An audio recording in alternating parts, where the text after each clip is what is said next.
My name is Laura, and I'm 32 years old. I've been married to my husband, Nick, for 3 years. We're both the same age. We both work full-time, so we share the housework and manage to balance things pretty well. We don't have any kids yet, but we enjoy our life together. I work as a sales representative for a big company. It's a tough job, but I get paid well. Nick earns a bit less than I do. Even though Nick doesn't make as much money, I respect him because he loves his work and takes pride in it. Nick likes fishing as a hobby, so he's often away, but I understand he needs it to relax and take a break from work. We keep our savings separate, and I pay for all of our living expenses except for rent, which we split equally. I don't have any hobbies like Nick, but I enjoy seeing him happy with his. I'm fine with him spending money on his hobbies, while I focus on saving for our daily needs. The only thing that bothers me is Nick's mom, Wendy. We live very close to his parents, and since Wendy has trouble walking, Nick visits her often. That's fine with me, and I go with him when we don't have other plans. Today was our day off, so Nick asked me to go to his parents' house and bring a gift. It's been a long time, hasn't it? Wendy said, putting her hand on her cheek and sighing deeply. She said it had been a while, but we had just seen them last week. I thought to myself, she's probably saying that because Nick visited her alone last week, since I had to work on my day off for something urgent. I know you're busy, but before being an employee, you're my son's wife, right? Wendy said. I replied, yes. Wendy always talks to me like this. She doesn't like that I work so hard and earn more than Nick. She says things like, a woman should support her husband, it's wrong for a woman to work so hard, and that Nick feels embarrassed by how much I work. Oh, Mom, stop it. Laura and I already talked about this, Nick said, stepping in. Well, if you say so, then nothing can be done, Wendy replied. Nick usually has to stop his mom from criticizing me. I think Wendy, who has always been a stay-at-home mom, doesn't understand my feelings and will never agree with me working so hard. I'm really sorry, Nick always says on the way home. It's very stressful to be criticized by Wendy, but I try to deal with it because Nick always stands up for me and feels bad about it. When I checked the bank book after work, I noticed that this month's rent wasn't paid. That means I couldn't withdraw the money to pay for it. I asked Nick if he had forgotten to put the money into the account, since he usually does it after he gets paid. I don't have enough money this month again, he said. This had happened before. He probably bought something expensive and ran out of money, so he couldn't pay even half of the rent. When I sighed, Nick just laughed and tried to brush it off. Sorry, can you pay it this time? He said, as if it wasn't a big deal. I could understand if it only happened once or twice. I know sometimes he wants to buy something expensive, but this happened last month too. Well, a limited edition fishing rod just came out, he said. You said the same thing last month, though, I replied. If you really wanted it, why didn't you at least talk to me first? Even though we keep our accounts separate, if he can't even pay his share of the rent, that's a problem. Nick is supposed to pay half of the rent, but if he can't, I have to cover the whole thing, plus all the living expenses. I can't do that on my own. Ugh, stop nagging me, he interrupted as I tried to explain, sighing like it was no big deal. Nagging? I said, surprised. I get that this happens sometimes, but we agreed to pay the rent together.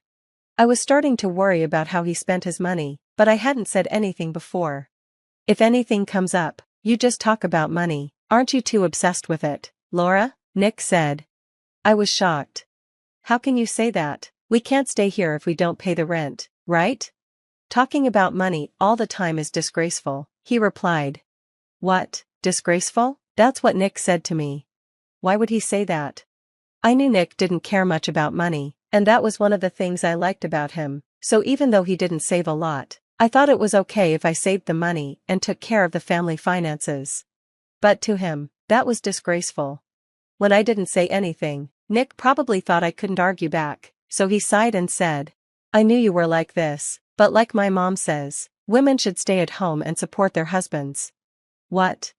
If you don't support me as your husband, you'll be the one embarrassed later, he added, looking at his phone. I didn't know what to say. Nick always apologized and said his mom's views were old-fashioned and that she didn't understand me, but in the end, it all came back to her idea. What does Nick mean by supporting him as my husband? Does it mean I should silently manage the family finances? I came home late one day from work. Welcome home, Nick greeted me. Wait, what? Wendy's here? I didn't know she was coming over, I said, surprised. She took my bag and walked into the living room. I was shocked when I saw it. What's going on? The living room was full of cardboard boxes and packages that weren't there this morning. It was so crowded I could barely move. Not only was my mother-in-law there, but my father-in-law too. Nick was just sitting there, watching TV and drinking beer, laughing. Hey, what's happening? I asked. Don't talk so loud, Nick frowned. My mom and dad moved in today, he said. They moved in with us? I didn't hear anything about them moving in. You didn't mention anything this morning, I said, confused. My mother-in-law was unpacking her things with no care, smiling like everything was fine. Hey, I didn't hear about this, I said again.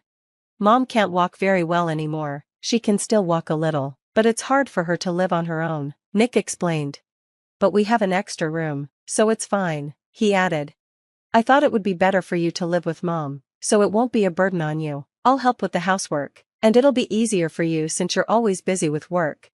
It felt like they didn't care about me at all anymore.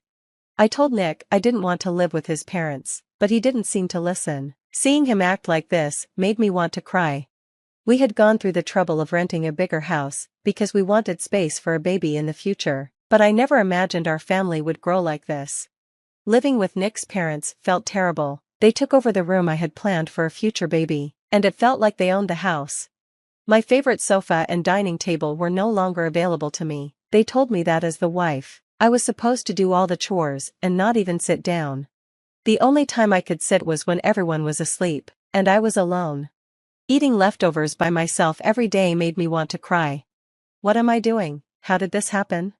My in-laws never paid for anything. When I asked them for help with money, they said, "You make a lot of money, but you're too stingy. Are you trying to take our pension money?" And they would yell at me. When I talked to Nick about it, he just looked disappointed. It's fine, it's just money. Mom is doing the housework, so they're helping you, right? He said. But in the end, Wendy would complain about how her feet and legs hurt from cleaning, cooking, and washing dishes, so I ended up doing it all. She did the laundry, but I didn't want to mix my clothes with theirs.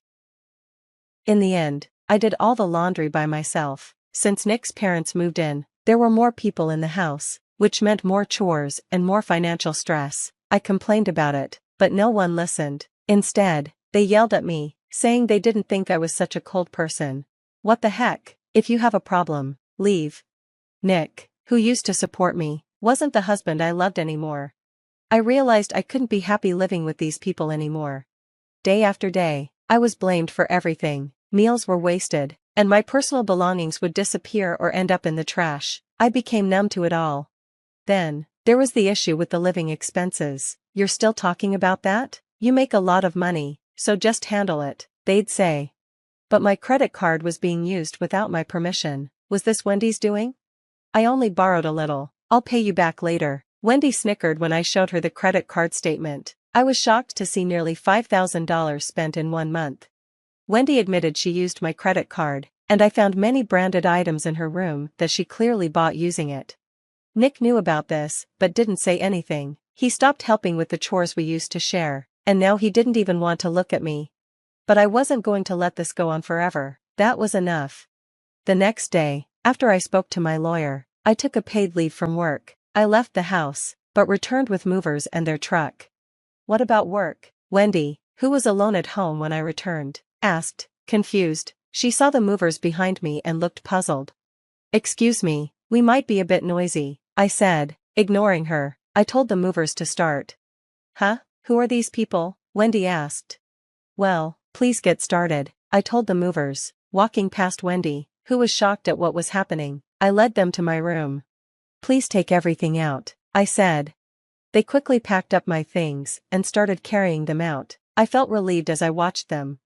I wished I had left earlier. This hell could have ended sooner. Hey, what are you doing? I won't let you get away with this, Wendy yelled, but I ignored her. She started calling someone, probably Nick or my father-in-law. I didn't care who she called. I knew it would all be over before they arrived. Wendy kept complaining, but she couldn't stop the movers. "Oh, sorry, this is the last one," I said. After most of my things were moved out, I turned to Wendy, who was still complaining. "I'm leaving." "Huh? Can you give this to Nick for me?" I asked, holding out an envelope. Just then, the front door opened. Nick had rushed back in. As I expected, Nick returned after the movers finished their work. They had packed everything up in just half an hour. "What the hell?" Nick said, staring at the empty room, then glaring at me. Nick rushed in, looking angry. "What the hell do you think you're doing?" I smiled and handed him the envelope, ignoring his angry expression. He was shocked when he saw what was inside. "Divorce papers." "What?" Nick said, surprised.